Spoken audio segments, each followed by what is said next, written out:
hari n'abandi bantu bashaka kubijyamo ubundi ibintu bitari ibye ntawe ujye bijyamo ngo birambe. Yego. Y'umuhamagaro wijyanye matera Imana yakohereje. Nta kintu yigeze wumva ngo ivugane nawe. Yego. Uyu muhamagaro ntabwo ujya uramba, ntabwo umara igihe. Yego. Nibwo mva ngo umuntu umwaka umwe ibiri akavuga ngo ni umutwitsi bikarangira. Amateka yaribagiranye atagihari. Yaratwitse. Kuko yarihamagaye ntabwo ari Imana yamuhamagaye. Uwo munsi hazazurwa abapfiriye muri we, bave mu bituro nk'umucunguzi, bazahurira mu ijuru n'abazaba bariyo, nanjye nzabe mpari sinzaburayo. Ubwo azahamagara amazina yabe bose mu gitabo cy'ubugingo. Yesu abantu b'Isarudi yavugaga ni umugabo ukingirwa umugore umwe wemewe na leta n'Imana akamutunga ntamuca inyuma. Uwo muntu ni uw'Isarudi, Imana nihabwe icyubahiro. Amina. Uyu muntu w'Isarudi ni umuntu ushaka n'umugabo umwe ntamuca inyuma ngo amarike abandi bagabo ku ruhande. Uyu muntu ari mu mazina make y'abantu b'Isarudi. Uyu muntu w'Isarudi ni umuntu utajya mu bapfumu ngo acishe inzaratsi n'uburozi azicisha abantu. Uyu muntu w'Isarudi ntabwo asenga ibigirwamana. Uyu muntu w'Isarudi ntabwo akuramwo inda. Mana ntumeze nk'abantu ngo utubwire ibinyoma, kandi ntukora nk'abantu ngo wicuze icyo wavuze. Ukomeza isezerano kugeza ibihe ibihumbi, habwa ikuzo Mana yacu kuko urabikwiriye. Turavuga ishimwe ryawe, turavuga imbaraga, turavuga imirimo myiza twakubonanye. Reka twongere tubifurize umugisha w'Imana, tubifurize amahoro aturuka ku Mana, amahoro adatangwa n'isi, amahoro adatangwa n'abantu, ahubwo amahoro atangwa n'Uwiteka. Yesu ajya kujya mu ijuru yaravuze ngo mbasigiye amahoro, ngo kandi simbaha nk'uko ab'isi batanga, ngo kugira ngo imitima yanyu idahagarara.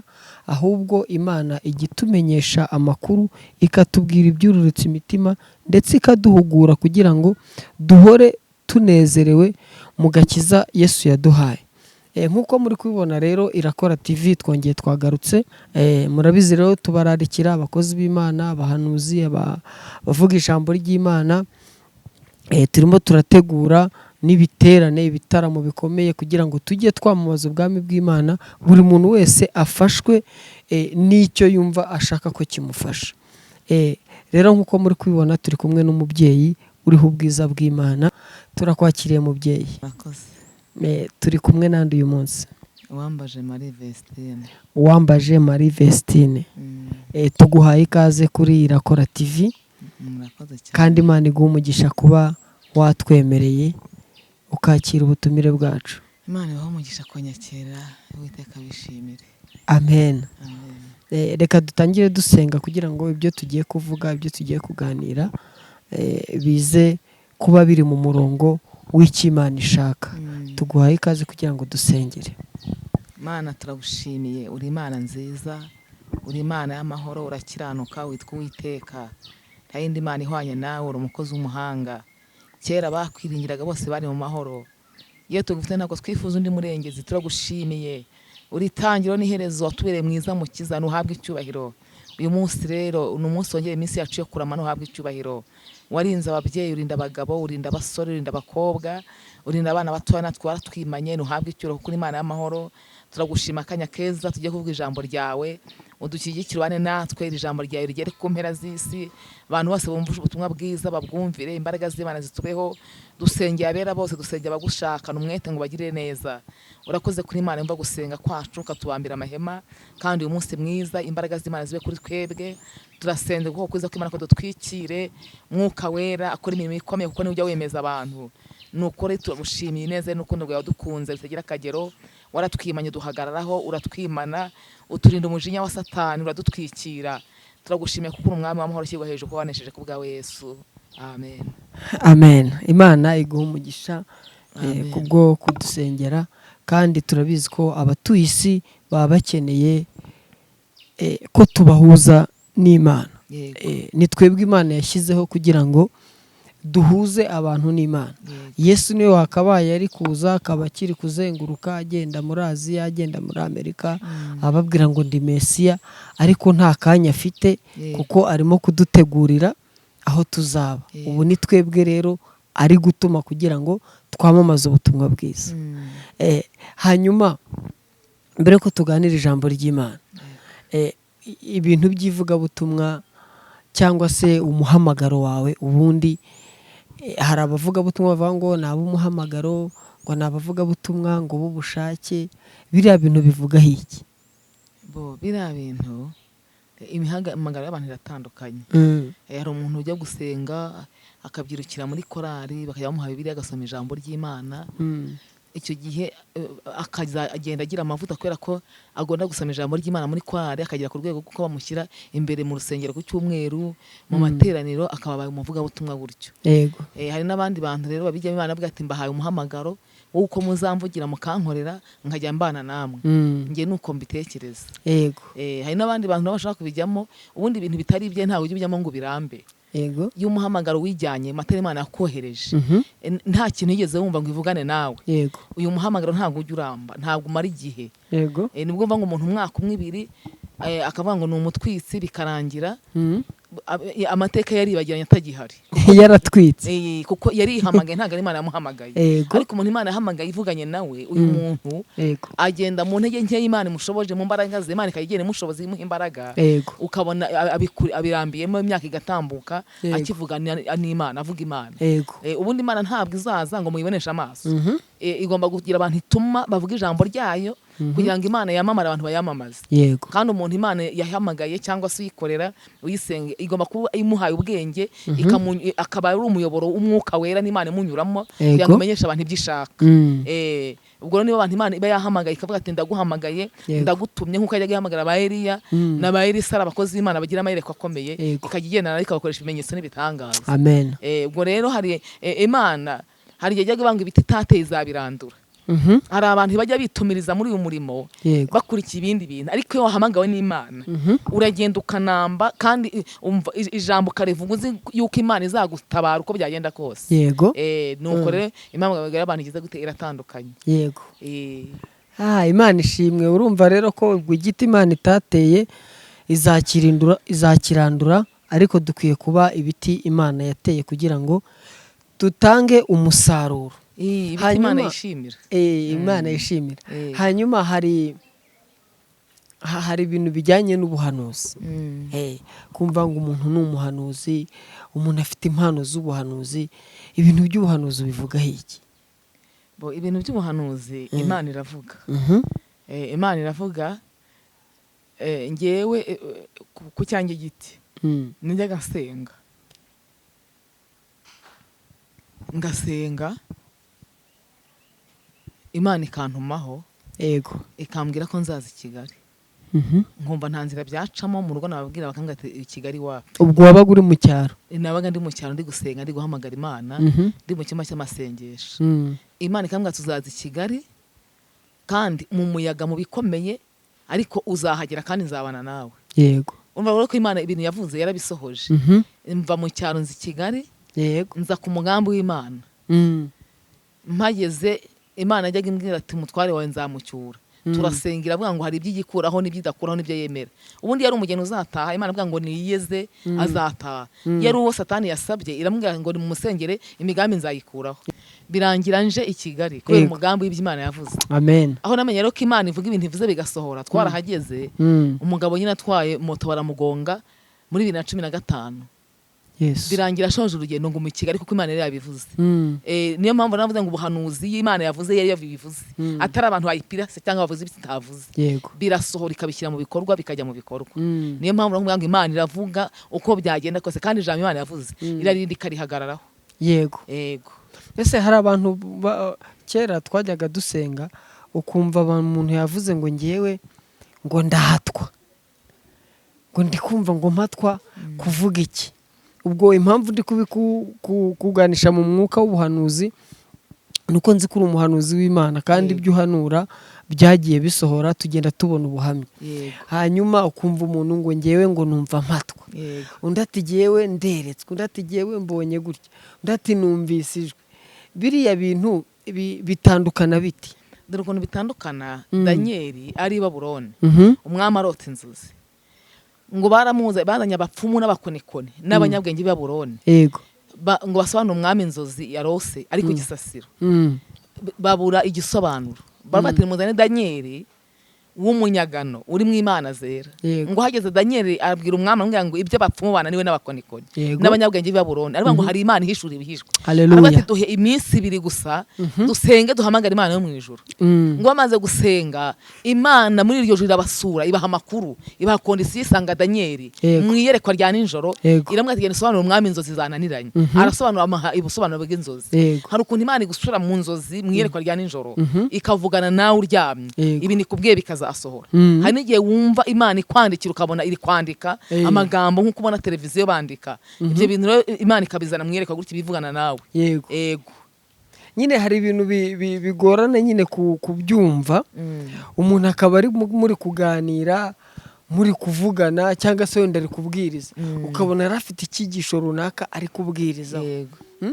Ariko wajya kumva aravuze ngo nagiye kubona ngo mbona uryamye ahantu ngo nuko ngo ndabaza ngo Imana irambwira ngo gutya na gutya. Hasi uyu muntu ko yari ari kubwiriza, uwo mwanya yabonye wo kujya kubaza Imana, ngo abonye ibintu nyine ukumva ni ibintu byakagombye kuba byafashe igihe kinini, ariko agahita bivuga mu masegonda makeya.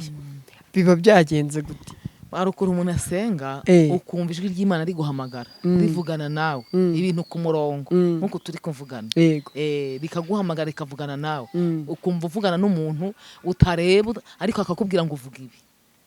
Hari ukuntu biba byagenze gutyo, kandi akabikubwira nanjye turi kuvugana nk'uko turi kuganira, wowe hakaba hari undi nanone muri kuganira, kandi ntute umurongo w'ibyo wavuga, cyangwa ukabona ko yakweretse ugahishurirwa. Yego. Imana iteye ubwoba. Imana rero ibintu byayo birakomeye, biraba ngo byayobeye abahanga n'abanyabwenge, kandi ibintu by'Imana bishyizemo ubwenge n'amashuri wize ntago byakunda, cyangwa teoloji, ahubwo Imana ni umwuka, kandi Imana ubundi mu bumana bwayo irihagije. Amen. Kuko hari igihe umuntu yabaga ari kugenda ari kumwe n'abandi bantu, akumva ijwi rimubwira ngo wowe wikomezanya n'abari muri kugendana, ca ku ruhande bare mu nzira imwe, abanyuze ahangaha bakagenda bakagera iyo bajya abandi ntibahagere. Ko ijwi ry'Imana rivugana n'umuntu ribaho cyane, rikakubwira ngo ca hanyura ahangaha itwara urutya, genda gutya. Kuko Yesu yaravuze ngo arazamuka asubiye mu ijuru, ibyo atatubwiye umwuka azabitubwira. Muri umwuka ashaka kukwigisha gwa kondisiyo z'ukuntu uzajya wambara, z'ukuntu uzajya usenga, z'ahantu uzacika, kugisha ubwenge, ukuntu uzakora ibintu bikemera, kandi umuntu atakugira inama, umwuka akaguha inama n'umurongo wawumvira ukawugendera ikagenda neza. Bundi Imana yacu iravuga, kandi ibyo uvuze bishyira mu bikorwa. Haleluya. Nanjye umugabo ugamya kwivuga, kuko yavuze ibintu bikomeye birasohora. Yego. Yego. Niki wabwira umuntu utizera ibintu by'ubuhanuzi, abatari ko bya bintu si ukubeshya, biriya bintu koko umuntu yereka undi akamenya ibyo yari akamenya ibyo, akamenya hatuye, akamenya ngo ibizamubaho, biriya bintu nyine ni ubutubuzi. Niki wamubwira muri kano kanya? Ubundi ibi bintu abantu ntabwo bajya babyemera. Y'Imana ivuganye nawe ukabona ibyo yavuze bisohoye, uhita wamenya ko igira gute ivuga. Ngiye nkimara guhura n'ikibazo gikomeye, umugabo apfuye, sigaranye abana b'inshuke bato, Imana yarambwiye intuma yarambwira ngo nzabana nawe, nzagutwikira ngo hagarareho. Yego. Mbona rero nta muntu uri wundi uri bundengere. Imana n'ubu ngubu iradutunze kandi ibana natwe. Amen. Aho rero niho Imana igaragarira ko ari Imana. Njya mbona kandi tuzarinda dusoze ibintu bigenze neza, abana bakiga bikarangira, ntabwo yabigizemo uruhare. Imana irashoboye, kuko nabonye ari umukozi w'umuhanga. Nta muntu uzazi iwanjye ngo avuge ngo ndahagaze nditirirwa urugo ninjye wagize ibikorwa nkoramo. Ni Imana ubwayo, mu nzira zayo rero zirenga 1000 izicishamo ikagutabara ikabana nawe. Amen. N'ubiraturinzi duhagaze twagumye i Kigali ko iravuganye natwe. Yego. Kandi ikimenyetso cy'igihamya mbabwira ko Imana ivuga, icyo gihe yarambwiye ngo kubera ko wemeye kujya i Kigali ibibazo bikakuzaho, nzahaguha inzu ushyiremo abana ntibazanyagirwa, tuzakodesha. Irabisohoza, nabonaga bitazashoboka. Iyi Imana ari ibintu ivuze irabishyigikira ikabana nawe. Yego. Ubwo Imana yo mu ijuru ibintu ivuga niyo kwizerwa izabisohoza. Abantu nabo batagira kwizera ko Imana ivuga, ntabwo wahita kubyumva. Iyo umuntu agenda asenga, agenda akiranuka yiyeza abana n'Imana, hari amakuru agenda yacira y'ijuru, Imana ikagenda iguteramo kwizera ukajya ubona ibintu bitari gukorwa n'abantu iri kubikora. Yego. Nkanjye ibintu abantu batigeze bakora ngo bigire uruhare nagiye mbona Imana igenda ibikora. Amen. Igenda ishyigikira ibana nanjye. Ubwo rero Imana yacu irashoboye. Haleluya. Irihagije. Imana ishimwe. Ubu abana banjye bane bariga. Yego. Kandi nta muntu ujya uza ngo avuga ngo nje kubishingira, nta n'umwishingizi bagira. Yego. Urumva Imana idashoboye irabishingira ikabahagararaho, ikabarinda bakanarya. Nuko ngo kuva muri 2015, yego, kuva muri 2015 kugeza uyu munsi, yego, wabonye imbaraga z'Imana. Nabonye imbaraga z'Imana. Wabonye gukora kw'Imana. Wabyitwayemo ute? Ni iki cyagukomeje? Urabona umuntu apfakaye akiri muto, cyangwa se wenda hari igihe ugeramo nyine urumva bimaze kugira, ufite umuryango umaze kugira umwana umwe, babiri, batatu, se uri kumwe n'umutware wawe, nyine famiye uba ubona yuzuye, ubona ibintu nyine ari amahoro, ukumva uranezerewe.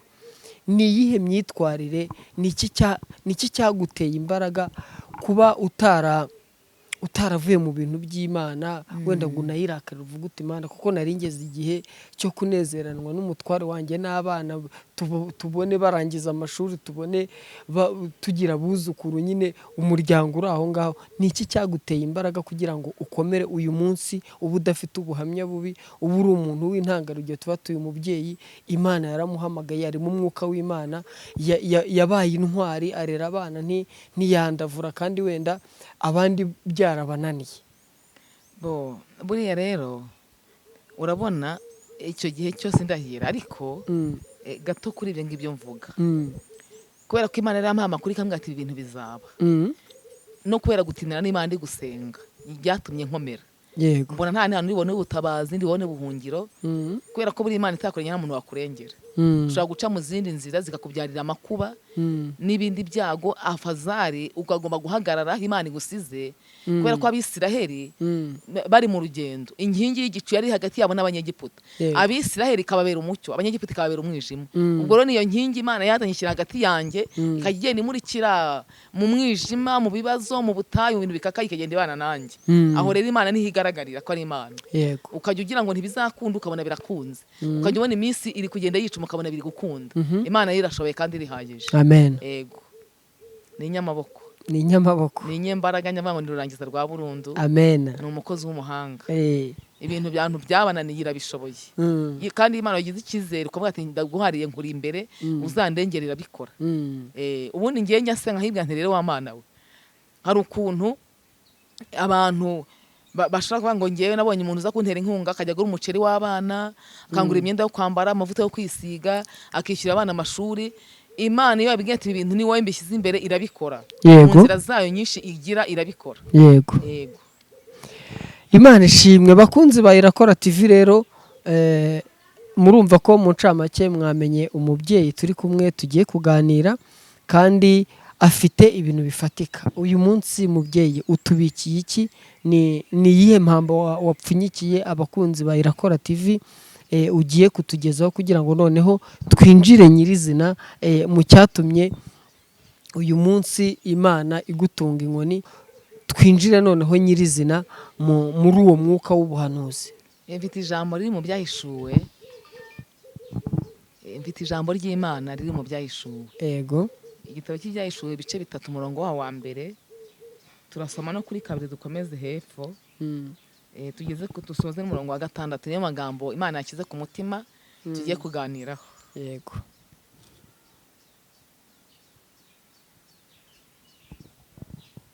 Ibyahishuwe ibice 3 umurongo wa mbere, turasoma no wa 2.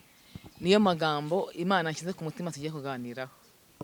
Haravuga ngo, wandikire marayika w'itorero ry'i Sarudi uti, ufite imyuka 7 y'Imana n'inyenyeri 7, aravuga aya magambo ati, nzi imirimo yawe.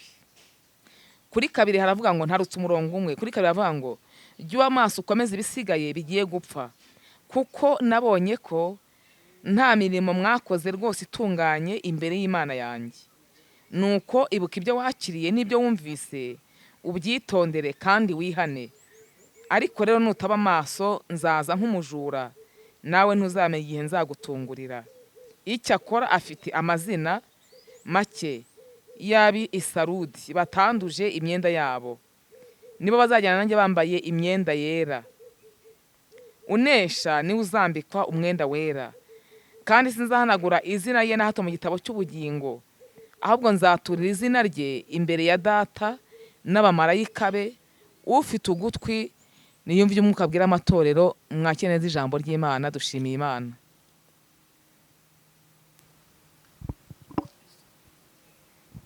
Iri jambo ry'Imana riri mu byahishuwe tuganiriyeho, ni Yesu wivugaga. Yesu niwe wivuze, aravuga ngo ufite imyuka 7 y'Imana n'inyenyeri 7. Aravuga aya magambo ngo nzi imirimo yawe. Imana Data na Yesu n'Umwuka wera nibo bazi imirimo yose dukora. Ibyo dukora n'ibyo tuvuga barabizi. Imana ishimwe. Kuri 2 havuze ngo jya amaso ukomeze ibisigaye bigiye gupfa, kuko ngo Imana abonye nta mirimo myiza twakoze imbere yayo. Bibiliya yavuze ngo nukwibuka ibintu byose wakiriye n'ibyo wumvise ubyitondere kandi ugire gute wihane. Ngo kandi nutaba amaso Yesu azaza nk'umujura, ntuzamenye igihe uzatungurirwa. Imana nishimwe. Amen. Ariko kuri 4 havuze ngo Yesu ngo afite amazina make y'abantu b'Isarudi batanduje imyenda yabo. Ese aya mazina make ni abantu basa bate? Ni abantu bambara bate? Ni abantu bareshya bate cyangwa bize yahe mashuri? Amazina make y'Isarudi y'abantu batanduje imyenda yabo Yesu afite, yaravuga ngo naho abantu batakizwa ngo bihane, naho batamusenga ngo babe maso. Niko ijambo ryavuze.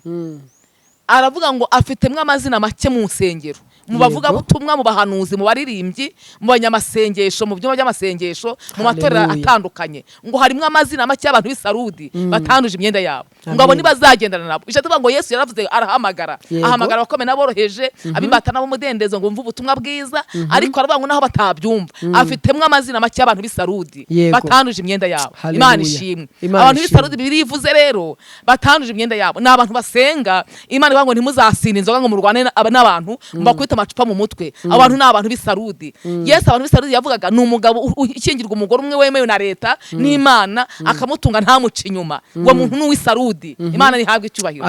Iyo muntu w'Isarudi ni umuntu ushaka n'umugabo umwe ntamuca inyuma ngo amarike abandi bagabo ku ruhande. Uyu muntu ari mu mazina make y'abantu b'Isarudi. Uyu muntu w'Isarudi ni umuntu utajya mu bapfumu ngo acishe inzaratsi n'uburozi azicisha abantu. Uyu muntu w'Isarudi ntabwo asenga ibigirwamana. Uyu muntu w'Isarudi ntabwo akuramwo inda. Uyu muntu w'Isarudi Imana nihabwe icyubahiro, ntabwo agambana. Uyu muntu w'Isarudi ntabwo yakugirira nabi. Uyu muntu w'Isarudi agira imbabazi, akagira ibanga, akagira amagambo makeya. Niwe Yesu yirasa bati ngiye mfite abantu b'Isarudi bakeya batanduje imyenda yabo. Ni bakeya abantu b'Isarudi. Imana nihabwe icyubahiro. Iyo ugendanye n'umuntu w'Isarudi ntabwo wananirwa agusubizamo imbaraga. Iyo ugendanye n'umuntu w'Isarudi ntabwo wagira ikibazo kizatuma useba. Imana umuntu w'Isarudi ntabwo ashaka abandi baseba. Umuntu w'Isarudi ntabwo ashyushya inkuru. Niba Yesu yirataga bati mfite abantu b'Isarudi batanduje imyenda yabo. Amen. Abantu bumva rero ubutumwa bwiza mbifuje kuboneka amazina make y'abantu b'Isarudi. Bibiliya yavuze ngo ni amazina make, ntabwo ari benshi. Dutera mu nsengero zitandukanye, mu butayu, mu masengesho, turi benshi. Ariko Yesu yararebye abona ngo harimo amazina makeya. Ni nayo mpamvu yavuze ngo inzira ijya ku bugingo ngo ni inzira ifunganye inyuramo abantu bakeya, ariko ijya kurimbuka inyuramo abantu benshi cyane. Kandi kubera ko ubundi ibintu bya Satani biroroha. Kwa Satani bakubwira kujya aho ushaka ukinezeza ukajya mu tubyiniro. Kwa Satani bakubwira gukora ibintu binyuranye n'iby'Imana ishaka. Ariko Yesu aravuze ngo afite amazina make y'abantu b'Isarudi batanduje imyenda yabo. Abantu bumva ari ubutumwa bwiza mbifuje kuboneka mu mwaya mazina y'Isarudi batanduje imyenda yabo. Umuntu w'Isarudi umugezeho ufite ikibazo aragucumbikira, akakugaburira, akakushyira mu nzu we, ukahaba ukagira amahoro. Imana nishimwe. Bibiliya yavuze ngo ni umuntu unesha niwe uzambika umwenda wera. Amen. Kuko abantu bajya baneshwa. Umuntu unesha niwe uzambika umwenda wera.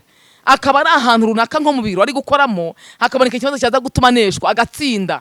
Ubundi kunesha ni ahantu abantu batakureba. Ukaba ukora ahantu hari amafaranga y'abandi kubera kunesha ntuyibe. Imana nishimwe. Bakavuga ati tuzagambanira umuntu ko bati ntabwo byakunda nubwo abantu batandeba Imana irandeba. Abo nibo abantu banesha. Imana nishimwe. Amen. Umuntu unesha niwe uzambika umwenda wera. Kandi biravuga ngo uyu nguyu ngo Yesu ngo azajya mwatura imbere ya Data n'abamarayika be, ngo ufite ugutwi n'umva ibyo mukagira gutabwira amatorero. Ubu ni ubutumwa Imana guhamagarira abantu babwumve. Umuntu unesha Imana izahora yatura izina rye irivuga. Uyu nguyu yageze mu makuba no mu byago, Imana iramwatura ikamuvuga, ikabatunga ko agomba kurama, agomba gutura ahantu nashyize. Biraba ngo nimwe mukumvira muzagigiza byo mu gihugu. Imana ntihabwe icyubahiro. Abantu banesha ibyaha bakanesha amakuba n'ibigeragezo byabagezeho, abangaba Imana izabarengera kandi izabana nabo. Biraba ngo umuntu wese ufite amatwi n'umwuka agira gute abwira amatorero. mbifurije kunesha mu izina rya Yesu. Amen. Mbifurije kunesha no guhagarara mu mazina make abantu b'Isarudi batanuje imyenda yabo. Imana itugire neza cyane. Abantu basenga ari benshi bagahanura ari benshi, ariko Yesu yarakavuga ngo harimo amazina make y'abantu b'Isarudi batanuje imyenda yabo. Imana iduhanumisha mu izina rya Yesu. Amen. Yesu ahabwe icyubahiro. Amen. Ndafashijwe. Hari ijambo ry'Imana, Imana ishimwe, Amen, riri mu Mubwiriza igice cya 8 umurongo waho igice cya 8 umurongo wa 3 haravuga ngo nkugiriye inama ukomeze itegeko ry'umwami kubw'indahiro wagize gute warahiriye Imana ngo ntukagire ubwira bwo gusezera ntugashishikarire ikibi kuko umwami akora icyo ashatse. Hepfo avuga ngo rega ijambo ry'umwami rifite ububasha, ninde wamubaza ngo urakora ibiki? Imana nishimwe. Imana ifite ububasha, ikintu cyose iragikora, ntawe uyibaza ngo urakora iki. Yaravuze ngo irica igakiza, ishyira ikuzimu igakurayo, ibintu byose ni mu biganza byayo. Umuririmbyi ni waririmbye aravuga ngo Yesu niwe ugira amahoro meza, urupfu n'ibyago n'ubitsinda, ngo abashaka ubugingo budashira ni mu mwizigira azabarengera. Imana ihabwe icyubahiro. Iyo umuntu yabanye n'Imana imutsindira urupfu n'amakuba n'ibyago n'intambara agatura mu mahoro. Ubu Imana dusenga irashoboye, irihagije, ijyana n'abantu bayo, ikabatuza mu mahoro, ikabatuza mu munezero, ikabaremera amateka, ibintu bigakunda kandi bikemera. Haravuze rero ngo ukomeze itegeko ry'umwami kubw'indahiro yagize gute warahiriye Imana.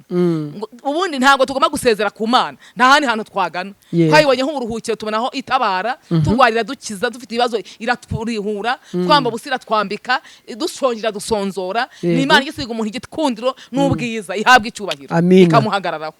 Havuze rero ngo ukomeze itegeko ry'umwami kubw'indahiro yagize gute warahiriye Imana. Ntukagire ubwira bwo gusezera, ntugashishikarire ikibi kuko umwami akora icyo ashatse cyose. Umwami akora icyo ashatse, ntawamubaza ngo urakora ibiki. Ubundi umuntu Imana yashyizeho ikamutunga inkoni ngo ayobore abantu, iyo ategetse itegeko bararyubahiriza kuko n'Imana yamushyizeho. N'Imana y'ibintu byose ishyizeho birubahirizwa. Iravuze ngo ninde muntu wabibaza ngo icyo ukoze ni igiki? Kugutabarira bishoboye, kukwimanira bishoboye, kuguhagarira bishoboye. Imana ihabwe icyubahiro mu izina rya Yesu. Dushimiye Imana. Amen. Abantu bumvisha ubutumwa bwiza, Imana ibagiriye neza, ibaho umugisha. Imana yashaka ko tudasezera kuri yo kuko ntabwo twayisezeraho. Iravuze ngo dukomeze itegeko ry'umwami. Yego. Uyu umuntu agiye mu mazi menshi ararahira akaba ati nzakorera Imana, nzabana nayo. Buriya rero Imana itakugira gutemenya kuri umukozi wayo. Iravuga ngo ntimukagire ubwira bwo gusezera, ntimugashishikarire ikibi kuko umwami akora icyo ashatse cyose. Ngo rega ijambo ry'umwami rifite ububasha, nire baza ngo urakora ibiki. Iyi Imana yacu rero irashoboye, ifite imbaraga. Igituma abantu bamwe bagenda mu modoka bakagenda n'ibirenge. Ikora icyo ishaka, ntagiye ibaza ngo urakora iki. Imana ihabwe icyubahiro, turayishimiye. Imana ishyirwe hejuru. Amen. Kandi Uwiteka ashoboza abantu bose kumvira ijambo yuko Uwiteka afite amazina make y'Abisarudi. Yego. Imana idufashe ababyeyi n'abakobwa, abagabo n'abasore, ubutumwa bwiza mu mazina make y'abantu b'Isarudi mwandikishemo, uko Imana izabana natwe kandi izahora itwatura imbere yayo tuvuga ko turi abana bayo. Imana ihabwe icyubahiro mu izina rya Yesu. Amen. Amen. Imana iguhe umugisha. Bakunzi bacu rero murabyumvise ko kwari ugusogongera, ubundi tuzagaruka. Uyu mubyeyi tuzongera tumutumire. Noneho mwabonye ko tutinjiye mu buhamya neza ngo atubwire ubuhamya, atubwire uko byagenze nyuma yo kubura umutware we n'uburyo yagiye wenda ahurane n'imbogamizi, ariko akabona imbaraga z'Imana. Ntabwo yabyinjiyemo, ariko nagaruka yabinyemereye azabitubwira neza, aduhe ubuhamya kugira ngo abantu bumve aho Imana ikura umuntu. Gusa ikigaragara cyo ni uko Imana iracyahari kandi iracyakorana n'abantu bayo. Reka tukwibutse rero gukanda subscribe kugira ngo ujye ubasha kubona ibiganiro byose bica kuri iyi channel yacu, ndetse ushobora no gukora share, ukasharinga abandi bagenzi bawe cyangwa se ukabasangiza ubu butumwa kugira ngo twamamaze ubwami bw'Imana kuko ariyo ntego yacu. Ubundi ushobora no kwandika munsi, ukandika komanteri uko ubona ibiganiro tutanga, cyangwa se nimba ufashijwe ushobora no kwandika uti amen ndafashijwe, bitewe n'icyo wumvise mu ijambo ry'Imana. Imana iguhe umugisha. Mubyeyi wakoze. Ushobora gutanga ubutumwa runaka cyangwa ikintu wumva wabwira abadukurikiye, ubaye hari irindi jambo ufite ryo kubabwira kugira ngo tugane ku musozo, hanyuma abantu bahabwe umugisha. Yego. Imana ishimwe. Amen. Imana ihabwe icyubahiro. Turayishimiye. Numva naririmba indirimbo. Yego. Akaba ariyo nsorezaho. Amen. Niyo imfasha, ngiye kuyiririmba mu izina rya Yesu. Tuguhaye karibu rwose turirimbire. Yego. Mana ntumeze nk'abantu ngo utubwire ibinyoma, kandi ntukora nk'abantu ngo wicuze icyo wavuze. Ukomeza isezerano kugeza ibihe ibihumbi, habwa ikuzo Mana yacu kuko urabikwiriye. Turavuga ishimwe ryawe, turavuga imbaraga, turavuga imirimo myiza twakubonanye. Abiringiye abantu barabahemukira, ndetse babahanga amaso bakabakoza isoni. Wowe ntujya uhemuka kandi ntukoze isoni, habwa ikuzo Mana yacu kuko urabikwiriye. Shimwa Yesu umucunguzi, shimwa Mana yamutanze, shimwa nawe Mwuka Wera wamutumenyesheje. Turavuga ishimwe ryawe, turavuga imbaraga, turavuga imirimo iyo twakubonanye. Abiringiye abantu barabahemukira, ndetse babahanga amaso bakabakoza isoni. Wowe ntujya uhemuka kandi ntukoze isoni, habwa ikuzo Mana yacu kuko urabikwiriye. Ubwo impanda z'Uwiteka zizavuzwa mu ijuru, habaye urya. Ubwo impanda z'Uwiteka zizavuzwa mu ijuru, habaye urya munsi mwiza uhebuje. Abakijijwe bo mu isi bose bazamwitaba, abakoranirize mu ijuru rye. Ubwo azahamagara amazina yabe bose mu gitabo cy'ubugingo, nziko nzumva izina ryanjye nkitaba. Uwo munsi hazazurwa abapfiriye muri we, bave mu bituro nk'umucunguzi. Bazahurira mu ijuru n'abazaba bariyo, nanjye nzabe mpari sinzaburayo. Ubwo azahamagara amazina yabe bose mu gitabo cy'ubugingo, nziko nzumva izina ryanjye nkitaba. Yesu databuja nzamukorera ndacogora, ngwiza ubuntu n'urukundo mfitiye, maze imirimo yo mu isi ajya ampa ninyirangiza, azampamagara ngeze mu ijuru. Ubwo azahamagara amazina yabe bose mu gitabo cy'ubugingo, nziko nzumva izina ryanjye nkitaba. Imana ihabwe icyubahiro. Amen. Bakunzi ba Irakora TV rero, murabyumva ko ibintu biba bimeze neza. Akaryoshye rero ntigahora mwitama, nakagaruka tuzagaruka n'ubundi twongere tuvuga Imana ukwiri, kandi Imana irahambaye. Hari abantu bagukunze, bifuza kukuvugisha, uyu mubyeyi twamubona hehe. Nimba ntacyo bigutwaye ushobora gutanga nimero za telefone kugira ngo abantu bazakumva bari hirya no hino batabasha wenda kukugeraho, bakaba bakoresha nimero yawe bakaguhamagara, abashaka kukugisha inama, ababyeyi bagenzi bawe cyangwa se urubyiruko, bitewe n'icyo umuntu azaba yumva ashaka kukubwira. Nimba ntacyo bigutwaye watanga nimero. Ni 0786 89 54 72. 0786 89 54 72. Imana ibahe umugisha.